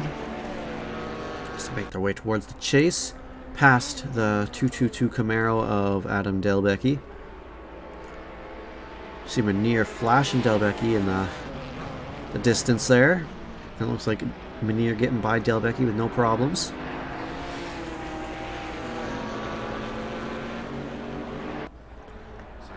Yes, I do believe Quinn Smith is the only Lexus in this series. I believe there's a couple in the Sunday one, but I believe it's the only Lexus in Thursday GT3 field. And there is no Lexus GT4, so yeah, he's the only Lexus.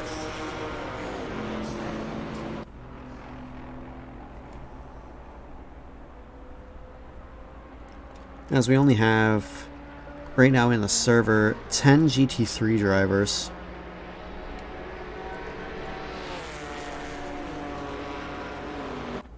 Or I guess 11, because I believe Eric Bukasian is still in here. So that would make 11 drivers. GT3 drivers, that is. Ah, yes. That's right. We got Mr. Joaquin Cura in the Lexus as well. Just currently not here tonight.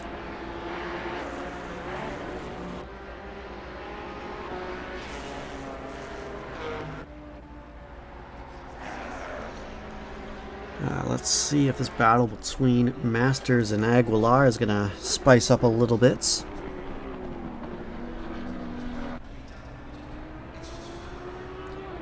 Currently just over a second between these two drivers, but Aguilar was a lot quicker last lap than Masters. Aguilar was almost 2 seconds. He was about 1.8 seconds? No. 1.7 seconds faster than Tanner Masters that lap.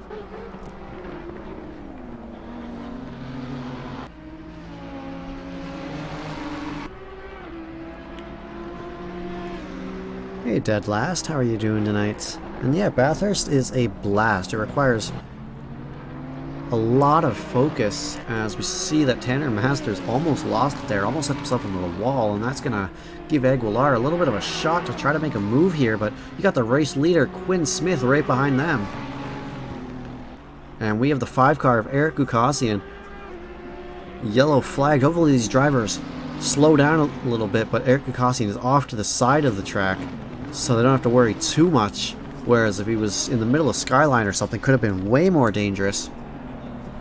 But we'll see if Aguilar is able to make anything happen going down the straight after Forest Elbow.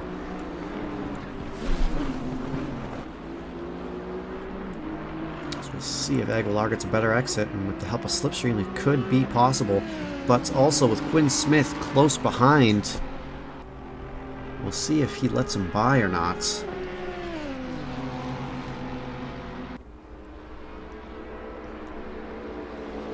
Looks like Quinn Smith is going to go on the outside. It looks like Aguilar is going to let him through, I believe. And now it's just Masters,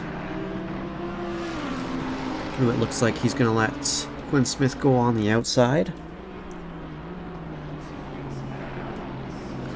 And Masters has to take the defensive line as he lets Quinn Smith go down the outside. And that gives Aguilar the chance to make the move happen. And there's a GT4 in the grass and goes wide and off track, as it looks like Aguilar takes P9 from Tanner Masters with the help of Quinn Smith there, the race leader, helping out Aguilar, and Masters currently being tailed by Aguilar as Quinn Smith started the final lap of the race there. So this means this is the final lap of the race for Aguilar and Masters is going to send it on the inside. And we'll see if he's able to make the move. They're still side by side. Hopefully they don't run into Chronotis here. A little bit of bumping between Masters and Chronotis. Ooh, and Masters clips the wall there a little bit. And Aguilar is going to hold on for now. If you're Masters, you're not the happiest, but there's not a whole lot you can do if you are Professor Chronotis. It's just the nature of that. As we still have Aguilar leading Masters so late in the race. Masters is running out of time, and it seems like he may try to make a move out of desperation, but we'll wait and see as he slots in behind Aguilar for now. We'll see if he can get a good enough run coming out of Forest Elbow, maybe make a move into the chase.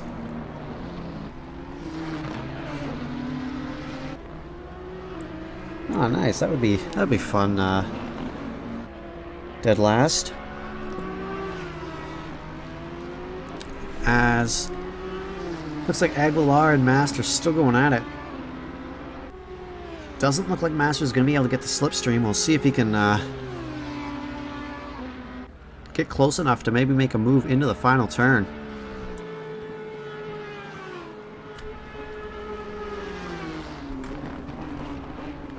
As these two drivers coming around the chase now. We'll see if Aguilar takes the defensive line just in case. Doesn't look like he's going to. His Master's going to send it, and he's going to think better of it as Quinn Smith crosses the line, winning the race. We're going to have Brian Knappen in P2. We're going to have Aguilar coming across the line in P9. Masters in P10. Aguilar holding on to that position for and taking the checkers. As we got Rivera taking P3. We got Gage Gonzalez. A little bit of damage on that BMW. Maybe trying to push it a little bit too hard, but it's going to finish the race in P4 as their closest competitor is like 50 seconds behind, almost half a lap behind. Gage Gonzalez, just a smooth finish, as it looks like that BMW has seen better days. Gage Gonzalez finishing in P4. I don't know. We still have Riley Manier. Oh no, it's Ollie Raza leading this GT4 category, and he looks like he's going to cross the line with flying colors as Peter Hutchings is 19 seconds behind, and Ollie Raza is going to win it for the GT4 Split 1 category. Ooh, and it looks like Manier and Hutchings may have had a little bit of a moment there, and Hutchings slides on through. I wonder what happened there. But it looks like Hutchings is going to take P2 and Manier P3. Didn't really see what happened there, but it looks like there may have been a little bit of contact between the two, or maybe a little bit of lap traffic getting in the way of them, as we got Jarek Snyder coming across the line in P14. And we will see the rest of these drivers coming across the line in very different orders. 3 hours of Watkins Glen, that would be fun.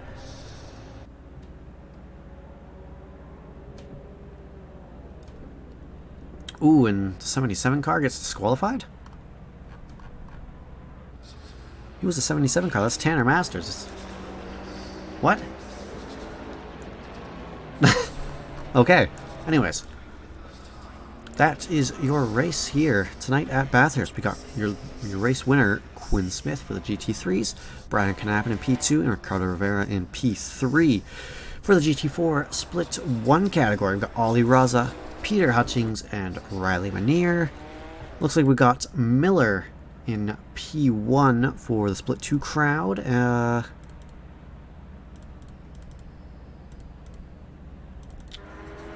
Looks like Delbecky in P2 and Andy Oak in P3, I believe, and Masters is going to get that penalty removed, but yeah, he's going to get it removed, fortunately. Some screenshots there just to make sure. And yeah, that is the race here at Bathurst tonight. We'll see if anybody wants to hop into the green room. We'll drag them in for some interviews, and then we'll find somebody to host and send it over there. We'll be with you in just a few seconds, folks. Just give me 1 second. We'll go to a be right back intermission, and we will load up some highlights while we wait for these interviews.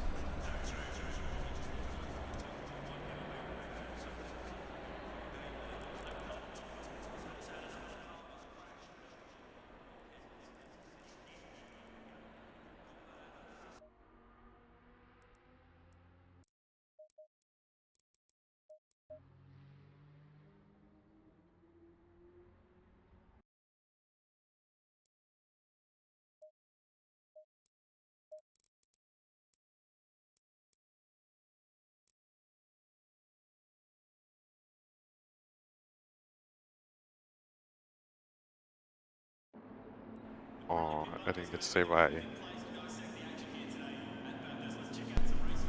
Alright, we got Brian Knappen and Quinn Smith in here with us. We got, I believe, Quinn Smith, our race winner, and Brian Knappen in P2.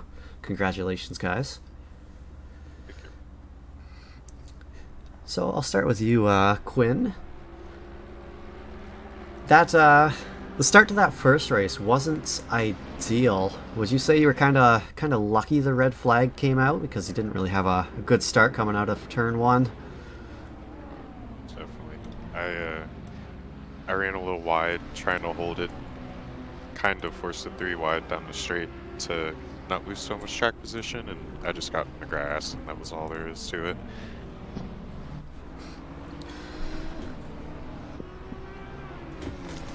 Alright. Yeah, I know you went really wide at turn 1 and definitely lost out quite a few before the red flag was thrown out. But it seemed like you were sailing pretty easily towards the end of this race. Is Bathurst one of your stronger tracks, or did you just put a lot of practice into it, or what was going on there? The Lexus itself is pretty good here. It's probably one of the strongest tracks for the car. As the race just went on, it felt like as the temps went up, it was just coming more and more into the car. car was feeling the track better. And it just allowed me to keep getting quicker and quicker throughout the race. And I think that played a big part as far as winning today. Yeah, it seemed like with the straights and everything, that really favor the Lexus, and it's really hard to overtake on the mountain, but we did see an overtake on the mountain here tonight. So it seems like the Lexus would be pretty strong here. But now on to P2, we got Brian Knappen. So congratulations, Brian. Thank you. So yeah, it seemed like you got a pretty good start off of the first race there, but unfortunately with the red flag coming out, seemed to,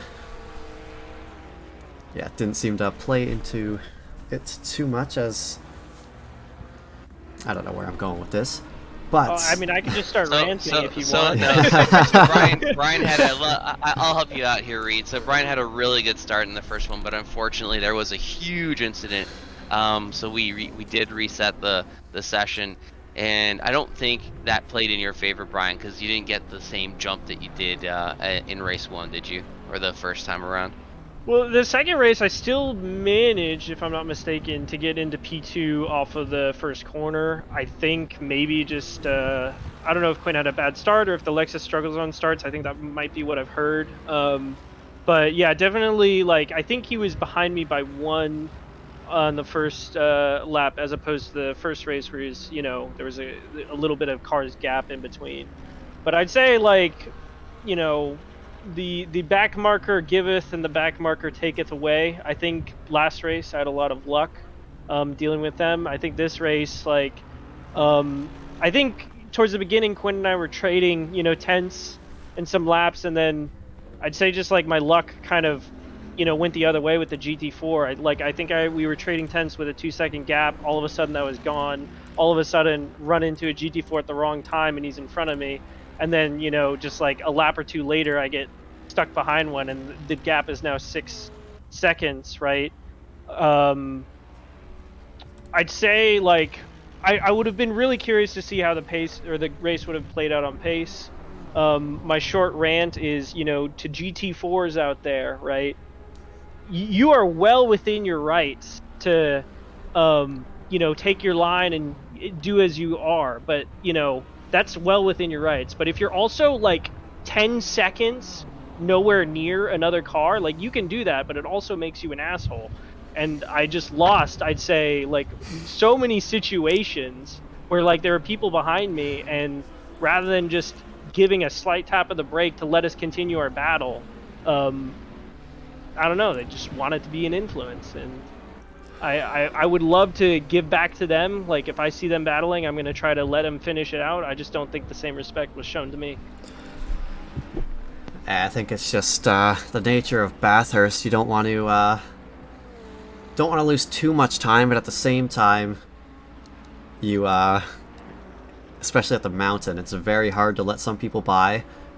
One small mistake and could cost you and another driver your race. So it's just depending where you get caught on traffic. Now, I don't know exactly if you got caught mostly on the straights or if you mostly got caught on the mountain itself. But yeah, it's just very unfortunate sometimes when you're battling someone and to just be like that sometimes. Yeah, I mean, it's unfortunate. We see it all around, and Mount Panorama brings the worst out of us, right? I mean, I just want to take a second myself here to apologize publicly to Blaine Hall for being the back marker that ended his race. I just didn't have enough time to give him way and just completely crashed him out. And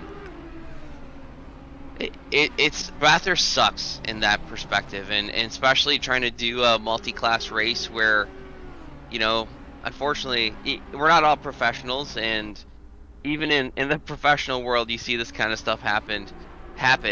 And even though we tried to give all of our drivers an extra little oomph in our, hey, give people room and, you know, etiquette and all that stuff, it doesn't always happen, whether it's deliberate or they're too focused on their race. Bathurst seems to bring the worst out of racing just because of the nature of the track.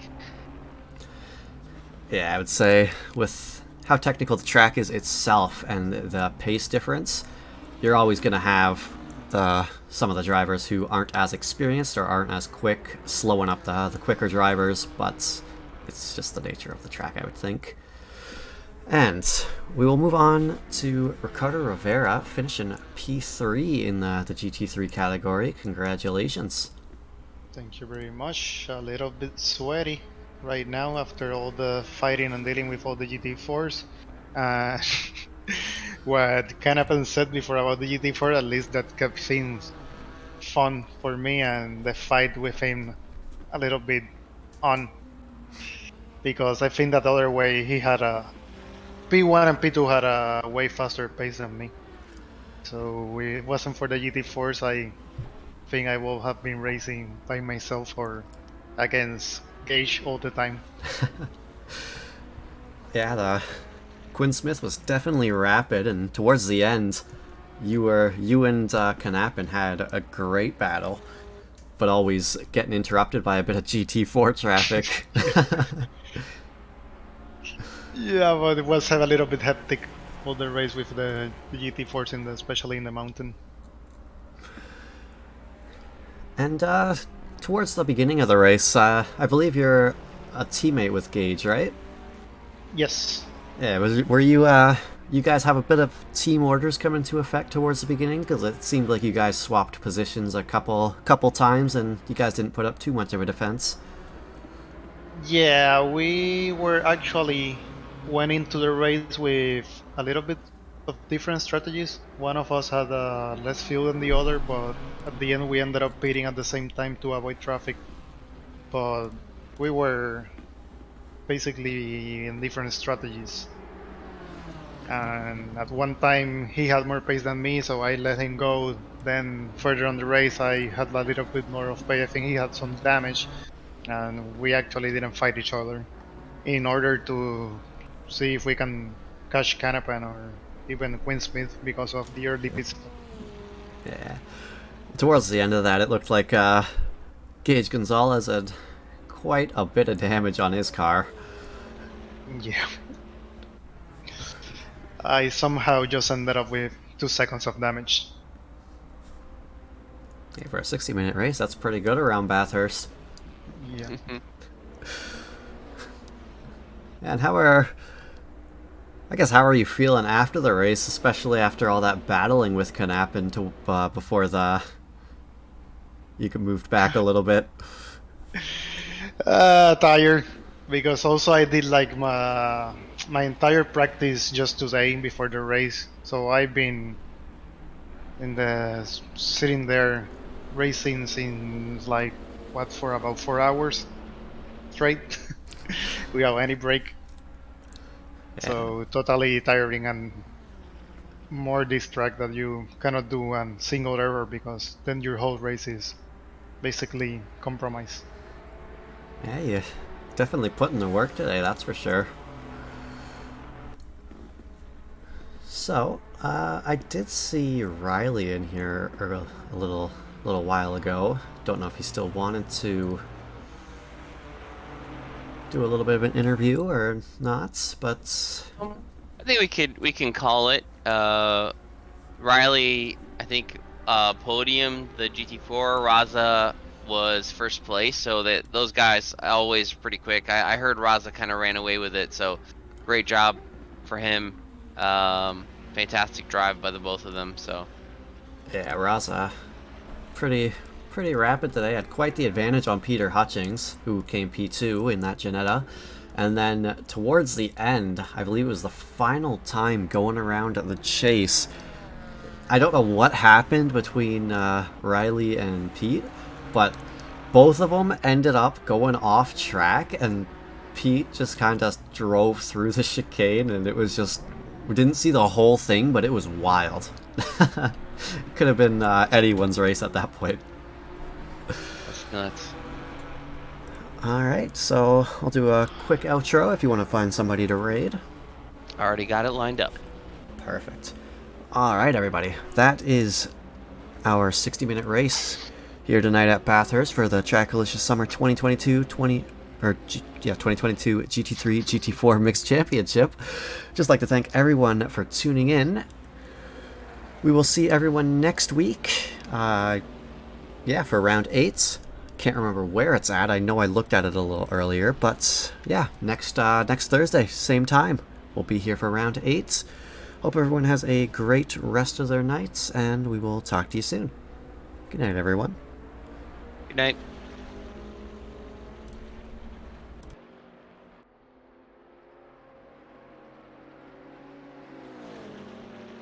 Yeah, he's back.